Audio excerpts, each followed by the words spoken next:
एक दिल है कितनी बार जीतोगे। ये डायलॉग आप अक्सर सोशल मीडिया पे देखते और सुनते होंगे।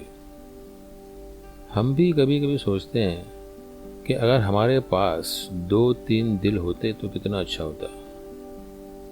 एक में हार्ट अटैक होता तो दूसरे से काम चला लेते। मगर इंसानों की ऐसी किस्मत कहाँ। ये किस्मत मिली है ऑक्टोपस को। नाम तो सुना होगा। समंदर में रहने वाले इस जंतु को कौन नहीं जानता। जनाब को ऊपर वाले ने 8-8 हाथ दिए हैं और तो और दिल भी 3 दिए हैं। जी हाँ, सही सुना आपने, 3 दिल है इनके पास। सुरमई मछली का नाम भी सुना होगा आपने। वो अक्सर इसको देखकर कहती है, अगले जन्म मोहे ऑक्टोपस ही कीजो। 2 देशों में अक्सर वॉर होते हैं। कभी कभी जल्द ख़त्म हो जाते हैं, कभी कभी बरसों लग जाते हैं। कभी कोई सिर्फ एक फ़ोन कॉल करके ही वॉर को रुकवा देता है, तो कभी सारी दुनिया भी हाथ जोड़कर कहे कि भाई वॉर रोक दो, तो भी वॉर रुकता नहीं। इतिहास में, तारीख में एक जंग ऐसी भी है जो सिर्फ 38 मिनट तक ही चली, 38 मिनट तक, और बिना किसी नाना, दादा, पापा, अम्मा या सिस्टर के फ़ोन के ही उसका दी एंड हो गया। अमन हो गया, शांति हो गई। ये जंग हुई थी अंग्रेज़ों और ज़ंजीबार की हुकूमत के बीच। सिर्फ 38 मिनट चली और शांति। क्या बात है। रशिया और यूक्रेन वालों को इनसे सबक सीखना चाहिए। इंग्लिश का ऐसा कौन सा वर्ड है, ऐसा कौन सा शब्द है जिसके एक से ज़्यादा मायने हैं। वाइफ, हाँ ठीक है, लेकिन अंग्रेजी का एक शब्द ऐसा है जिसके 1-2 नहीं 464 अलग अलग मायने हैं, और वो वर्ड है सेट।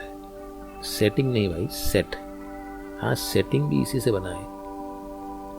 इस वर्ड के पूरे 464 डेफिनेशंस है ना। कमाल की बात।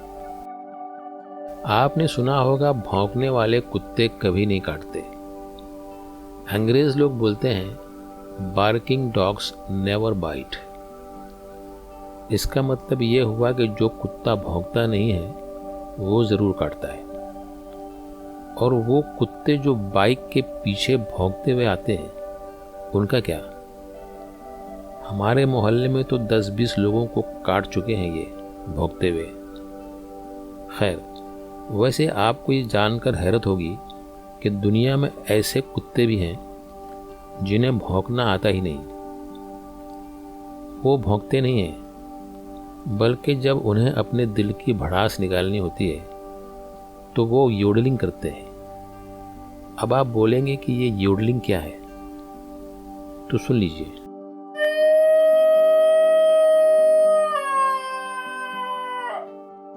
ये है योडलिंग। इंसान भी ऐसी आवाज़ निकालते हैं, ख़ास तौर पर गाना गाने वाले। आपको कोई सिंगर याद आ रहा है क्या?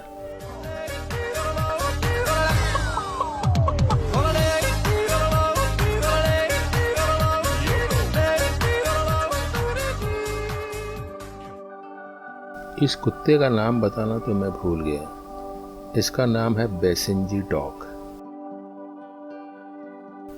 लड़कियों को अक्सर ये आरज़ू रहती है कि उनकी स्किन जो है वो बेदाग, उजली और शीशे की तरह हो जाए। मगर इंस्टाग्राम और व्हाट्सएप पर 50 नुस्खे देखने के बाद और हज़ारों बार ब्यूटी पार्लर के चक्कर लगाने के बाद भी उनकी ये आरज़ू पूरी नहीं होती। पर एक जनाब ऐसे भी हैं जिनको कुदरत ने अपने आप ही शीशे जैसी स्किन दे दी है, कांच की तरह। ये भाई साहब हैं ग्लास फ्रॉग।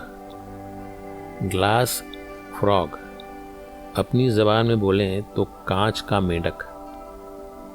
इनकी त्वचा देखने से इनकी उम्र का पता नहीं चलता, लेकिन इनके पेट के अंदर क्या है वो सब दिख जाता है। सोचिए, अगर ऊपर वाले ने इंसानों को भी ऐसी ही आर पार दिखने वाली स्किन दी होती तो कोई कभी झूठ बोल ही नहीं पाता कि भाई साहब मेरी मदद करो, मैंने 2 दिन से कुछ खाया नहीं। क्या आप जानते हैं कि सबसे भारी, सबसे वजनी चीज क्या है? और अगर है तो कितनी वजनी? मिसाल के तौर पर एक चम्मच में स्टील या लोहा भर दें, एक चम्मच में स्टील या लोहा, और ऐसे ही दूसरे चम्मच में मिट्टी भर दें, तो किसका वजन ज्यादा होगा? यकीनन स्टील या लोहे का। अब दूसरी तरह से सोचिए, इस स्टील या लोहे का अगर वजन किया जाए तो वो कितना होगा? ज़्यादा से ज़्यादा 50 ग्राम, 100 ग्राम, आधा किलो। लेकिन हमारी इस यूनिवर्स में कोई ऐसा भी है जिसे खुरच कर अगर आप इस चम्मच में भर लें तो उसका वज़न होगा लगभग 50 ग्राम, 100 ग्राम नहीं, नहीं 1 किलो, नहीं 10 किलो, अरे भैया 100 किलो भी नहीं, पूरे 100 करोड़ टन। हाँ भाई, एक चम्मच में समा जाने वाली उस चीज का वजन होगा 100 करोड़ टन। और ये तो आप जानते ही हैं कि एक टन 1000 किलो के बराबर होता है। तो सोचिए 100 करोड़ टन कितना हुआ? उस एक चम्मच में समाने वाली चीज कितनी भारी होगी? पूरे हिमालय पहाड़ के वजन के बराबर। क्या है वो चीज? न्यूट्रॉन सितारे। न्यूट्रॉन सितारे ऐसे छोटे छोटे सितारे हैं जो एक बहुत बड़े सितारे के धमाके के साथ फट जाने के बाद पैदा होते हैं। किसी सितारे की जब उम्र खत्म हो जाती है तो वो फटकर बिखर जाता है। इस धमाके को सुपरनोवा भी कहते हैं। न्यूट्रॉन सितारे को अगर एक चम्मच भर तोड़ लें तो उसका वजन 1 अरब टन होगा। बात अजीब है मगर सच है। हमारी इस दुनिया में एक जगह पर ऐसी आग लगी कि 50 साल होने को आए, उस आग को बुझाया नहीं जा सका। ये जगह है तुर्कमेनिस्तान के कराकुम रेगिस्तान का एक इलाका। यहाँ पर एक गड्ढे में 50 सालों से आग दहक रही है और 1000 कोशिशों के बावजूद उसे बुझाया नहीं जा सका।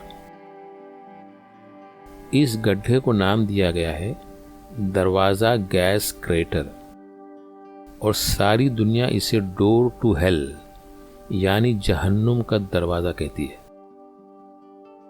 तो ये आग लगी थी सन 1971 में, 1971 में, जब वहाँ की हुकूमत तेल का पता लगाने के लिए ज़मीन की खुदाई कर रही थी।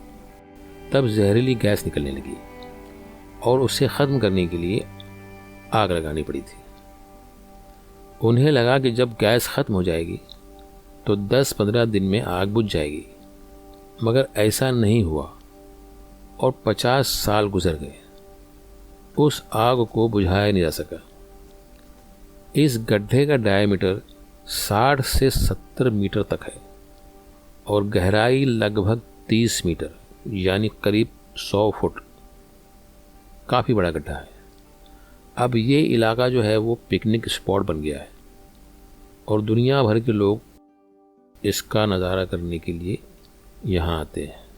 कभी फुर्सत हो तो आप भी जाइए इसे देखने, और जाते जाते सब्सक्राइब का बटन भी दबाते जाइए।